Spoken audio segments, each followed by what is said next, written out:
Good afternoon, OM members. Hope you all are doing well, and we have been praying for you all.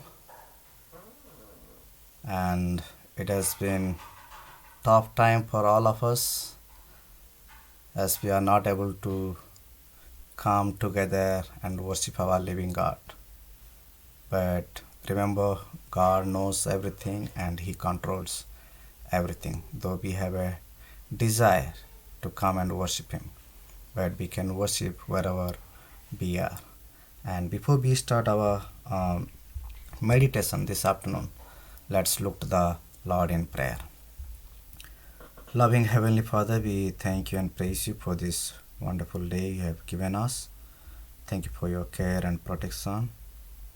Lord, we adore you for who you are and what you have done in our lives. Lord, there is none like you who is worthy to be praised. Lord, you are the one who created everything. You are the one who sustains everything. In spite of difficulties and struggles and this pandemic, you have been our help. You have been our shield, refuge. We thank you and praise you for your care and protection and provision. We continue to pray for each one of us. Bless us and strengthen us. We pray for all our OM members, wherever they are. Lord, I pray that you bless them, bless the children and family members. Lord, especially we pray for people, those who need healing. You stretch out your healing and heal them. Those who need guidance and leading, Lord, I pray that you guide them and lead them in your way. Those who feel depressed and loneliness, Lord, I pray that you strengthen them and help them so that they may experience your presence. Remember your promise that you are with us always.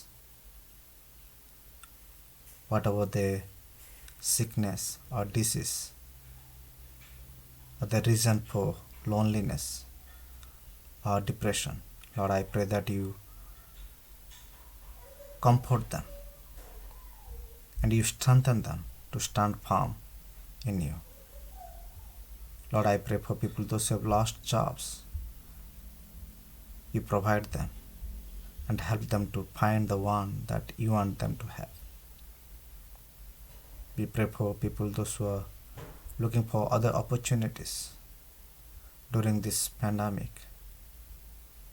Lord, I pray that you grant them, meet their needs according to your riches in glory, and you be glorified through their lives. As we spend some time in your presence, meditating on your word, I pray that you open our hearts and minds to understand your word and apply in our lives. We thank you and praise you. In Jesus' name I pray. Amen. Well, as we continue our studies from the book of James, today we will look chapter 4, verses 13 through 17.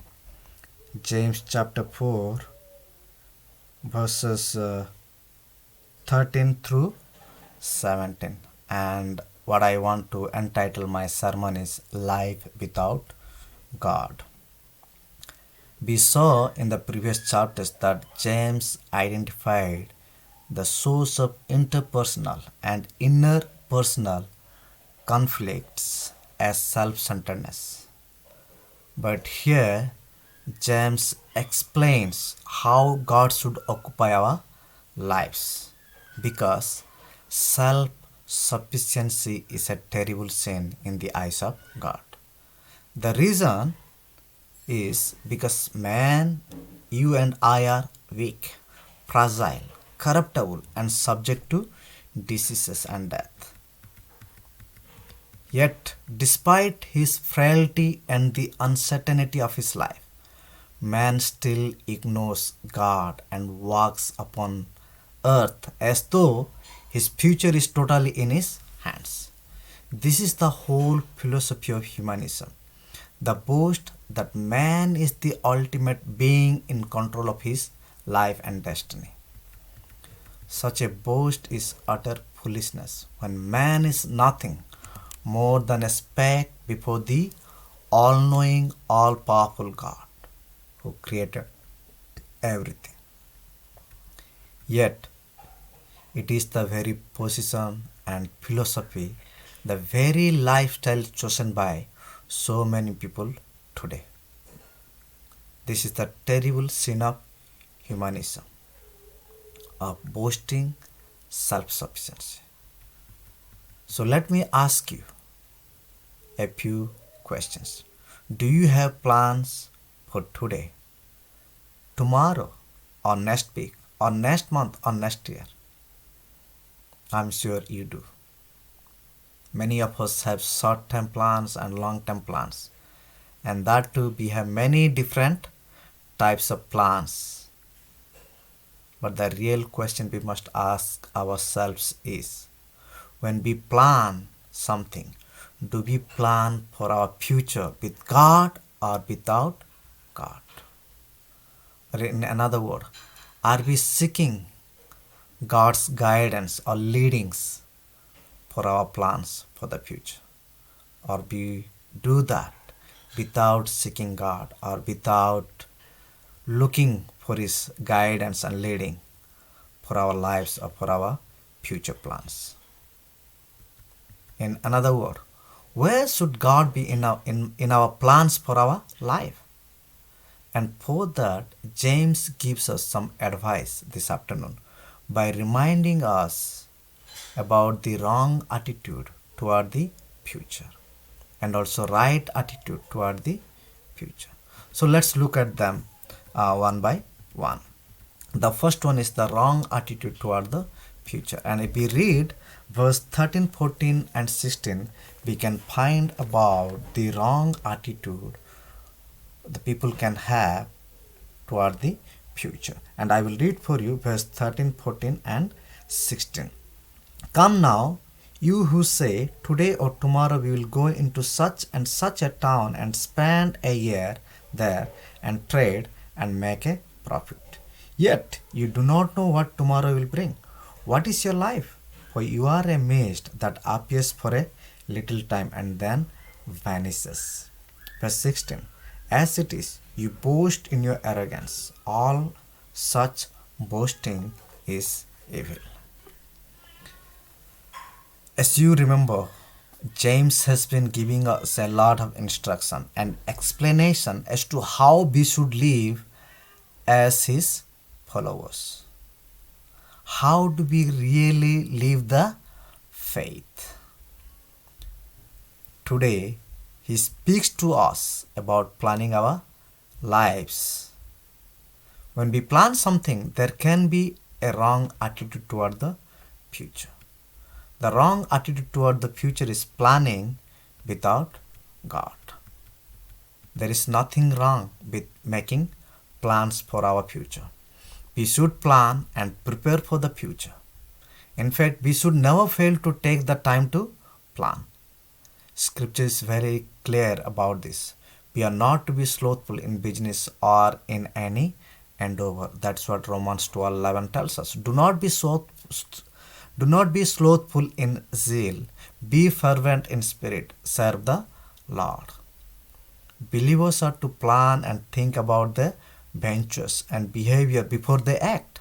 Planning before we act is not what this scripture is talking about. It is warning us not to plan without God. In another word, if you are planning something for your future, include God. Ask God to guide you and lead you. Ask His wisdom. James is not against making plans, but as we see in these verses, that the bigger problem is that the people that James is speaking to are boasting in the plans to make money and be successful on their own. They have great plans about making money and be successful. But the problem is they do not include the Lord. That's why there is a caution against an attitude of independence from God. James rebuked the kind of heart that lives and makes its plans apart from a constant awareness of the hand of God. The attitude of self-centeredness is rebuked here because of the complication of life. There are the complexities of time. As we read verse 13 says, today or tomorrow we will go into such and such a town and spend a year there and trade and make a profit. There are the complexities of things to do, activities like buying and selling. As you read here, we will go into such and such a town and spend a year there and trade, make a profit. It's all about buying and selling. The next, the attitude of self-centeredness is rebuked because of the uncertainty of life. As the word of God clearly tells us in verse 14, yet though you want to go and make profit, but you do not know what tomorrow will bring, what is your life? And answering, you are a mist that appears for a little time and then vanishes. That here, as we saw, no one knows about tomorrow and what will happen tomorrow, but we must remember God knows everything, and that is why we should plan with His guidance, with His leading, or with His planning. And the next thing that we can see is the attitude of self-centeredness is rebuked because of the shortness of life. That is why James refers our life as a mist that will come for a while and go away. And this is what Job even experienced or witnessed as we read Job 9:25-26. My days are swifter than a runner. They flee away, they see no good. They go by like skips of reed, like an eagle swooping on the prey. Job 41 tells us, man who is born of a woman is a few of days and full of trouble. Here we could see the attitude of self-centeredness is rebuked because of the complication of life, because of the uncertainty of life, because of the shortness of life. The man's plans were not wrong in themselves. The problem is what the merchant did not consider in this passage is the complete dependence on God. Here in this passage, there are some Jews who did business, Jewish Christians. They did not consider his complete dependence on God or their complete dependence on God. That's why James rebuked those of his readers who were living with this God-neglecting attitude. They derived joy from feeling that they controlled their own destiny. Here is the picture of the self-made man taking credit for what God has given him. This is an attitude of self-centeredness and boasting that puts man in God's place. And as the word of God says, for this reason it is evil. And at the same time, there are ways we fail to include God in our plans by failing to obey the gospel. And when we read Acts 24, it talks about the Felix, where Paul is sharing the gospel, but Felix is not obeying. And I will read for you verse 25. Acts 24:25. It says, and as he reasoned about righteousness and self-control and the coming judgment, Felix was alarmed and said, go away for the present. When I get an opportunity, I will summon you.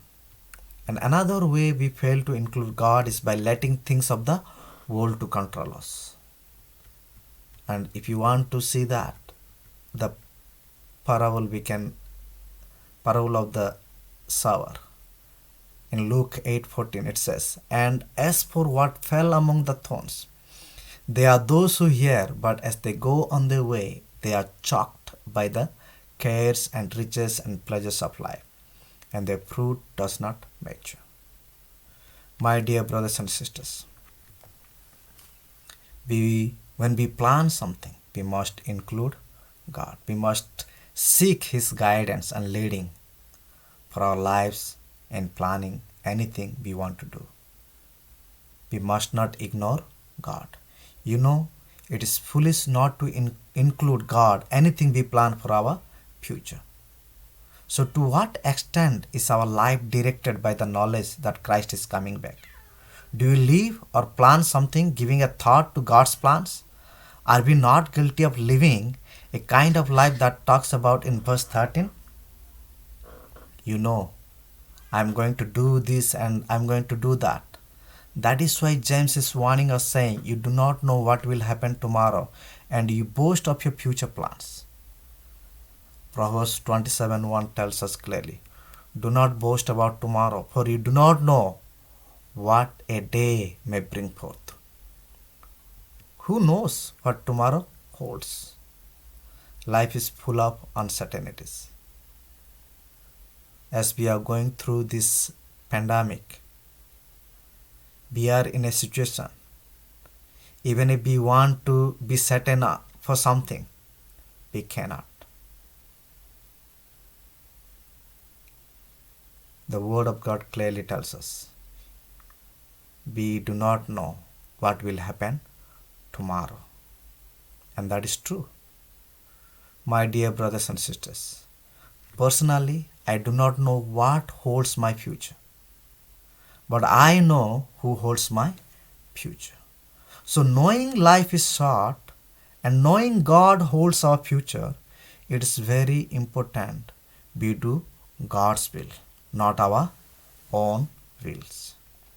And that's why 1 John 2:17 tells us, and the world is passing away along with its desires, but whoever does the will of God abides forever.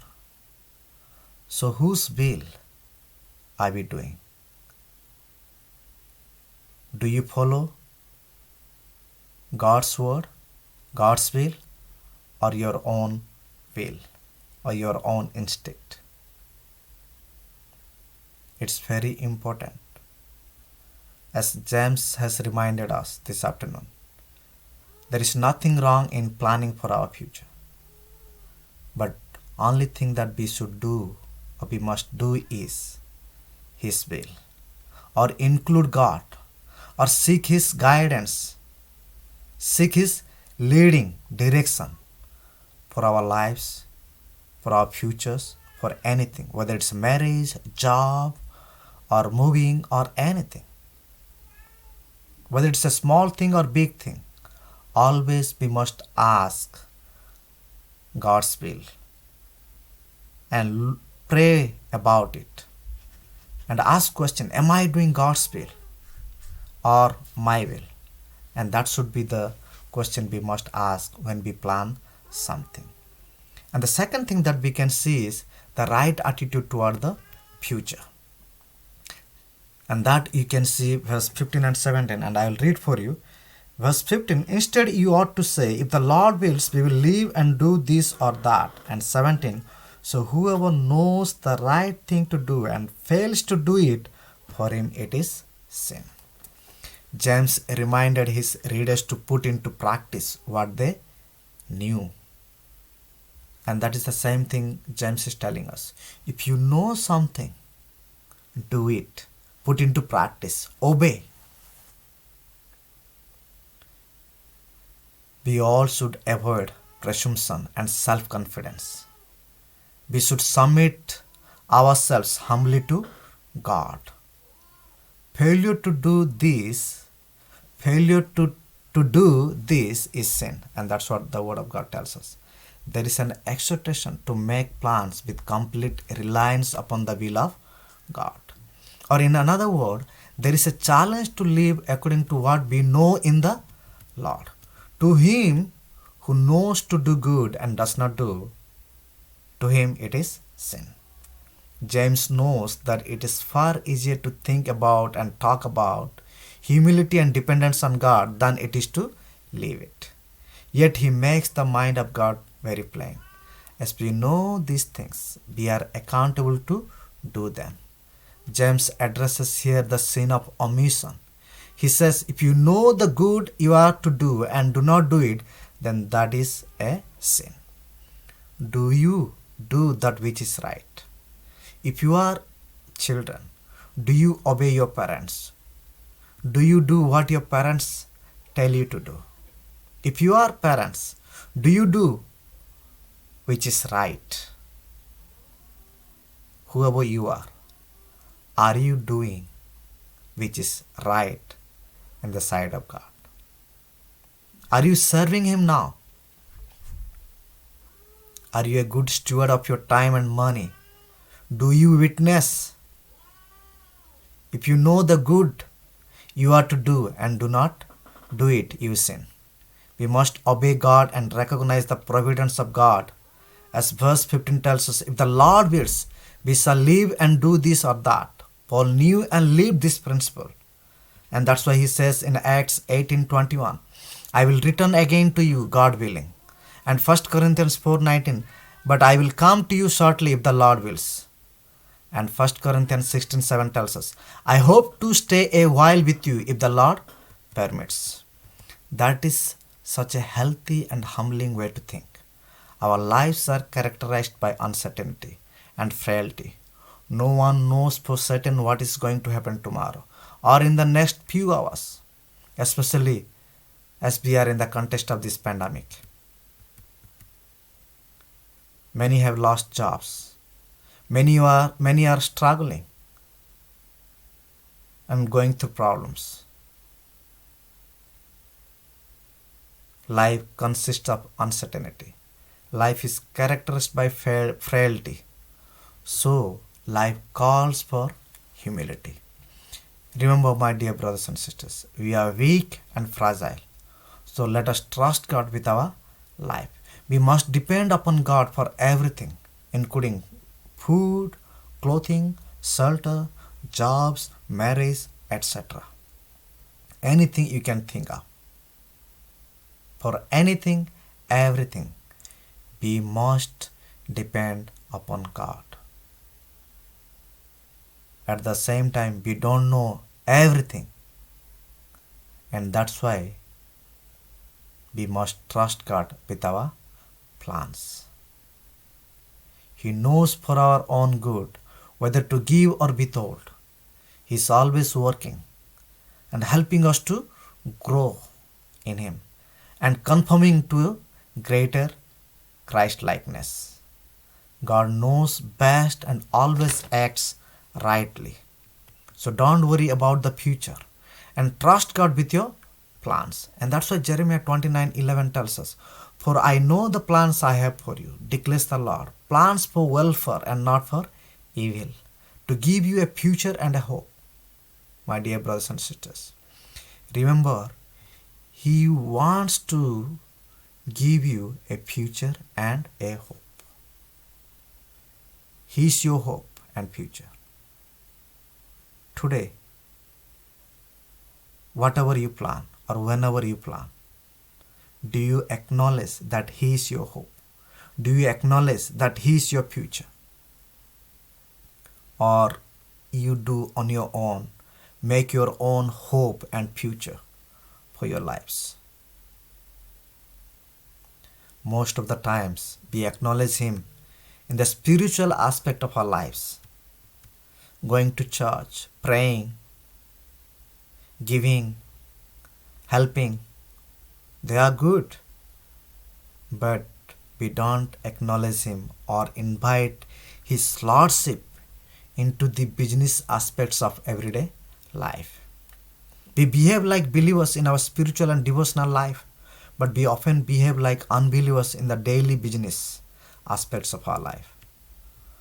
So these are times of great readjustment and reprioritizing and reordering of the details of everyday life. It really is an opportunity to make great changes in our lives.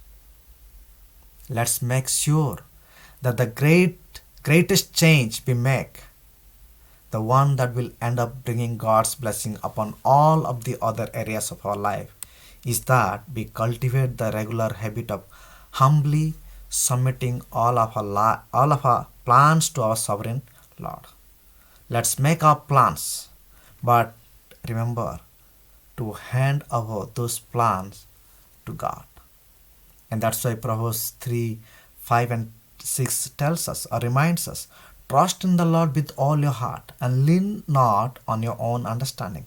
In all your ways acknowledge Him, and He shall direct your paths. My dear brothers and sisters, what are your plans for the future? May it be for education, may it be for buying a house, may it be for buying a car, may it be for getting married, having children, and settling in life, having a good apartment. So, what are your plans for the future? Are you ignoring God like the parable of the rich fool that we can read in Luke 12:13 to 21? But remember, in that parable it says, "But God said to him, Fool, this night your soul is required of you, and the things you have prepared, whose will they be?" Are you ignoring God with your plans, or are you obeying God? Philippians 2:12 tells us, "Therefore, my beloved, as you have always obeyed, so now, not only as in my presence, but much more in my absence, work out your own salvation with fear and trembling." The implication of what Paul is saying in this verse is for the believers. Work out your own salvation with fear and trembling. This unique remark speaks of ongoing obedience for those already saved. It's a crucial to note that Paul is not telling them to work for their own salvation. We cannot earn our salvation by doing something on our own. This statement implies a need to live out, that is, to practice, to demonstrate, and to exhibit the salvation which believers have in Christ. So, here, what James is saying is, live for God and with and for His plan. But for the unbelievers, what about your plans for eternity? I'm sure you may have short-term plans for your life and future, but do you have a long-term plans? If not, today is the day to make right away that decision, because today is the day of salvation. Once you make this plan, this is for forever. Because the Lord's will for your life is to be saved. And that's what Romans 10:9 and 10 tells us. If you confess with your mouth that Jesus is Lord and believe in your heart that God raised Him from the dead, you will be saved. For with the heart one believes and is justified, and with the mouth one confesses and is saved. My dear brothers and sisters, you can be certain of your plans for eternity if you submit to God's will in the matters of faith, in the matters of repentance, in the matters of confession that He is Lord and Savior, and in the matters of baptism as you obey the great commandment or great commission, and thereby living a faithful Christian life. So why don't you invite Him to your heart today and make Him the Lord and Savior of your life for now and for eternity? Why? Because He wants you to be His children. As John 1:12 tells us, "But to all who did receive Him, who believed in his name, he gave the right to become children of God. My dear brothers and sisters, he wants you to be your father, and he wants to call you as his children. Do you have right to call him our father? Does God have chance to call you as his children? In fact, he wants to call you as his children. And that is why he's offering this eternal plan for your life. Give your life to God and have a eternal plan and purpose in your life. May God bless us, and let's pray. Loving Father, we thank you and praise you for this day. Thank you for your grace and mercy. Thank you for reminding us about planning of our future. Lord, it's so true when we plan something for our future. We do not include you. We do not seek your guidance, your leading. Lord, I pray that you help us, empower us, and strengthen us so that anything we do, we will seek your wisdom. We will seek your guidance and leading for our lives and for the future plans. Lord, I pray that you bless each one of us. Help us and strengthen us to live a life that is pleasing and glorifying, having right attitude toward our future, knowing you give hope and future, and you are our hope and future. Help us to receive that hope and future through your Son, Lord Jesus Christ. And we thank you and praise you. We ask all these things in the name of our Lord and Savior Jesus Christ. Amen.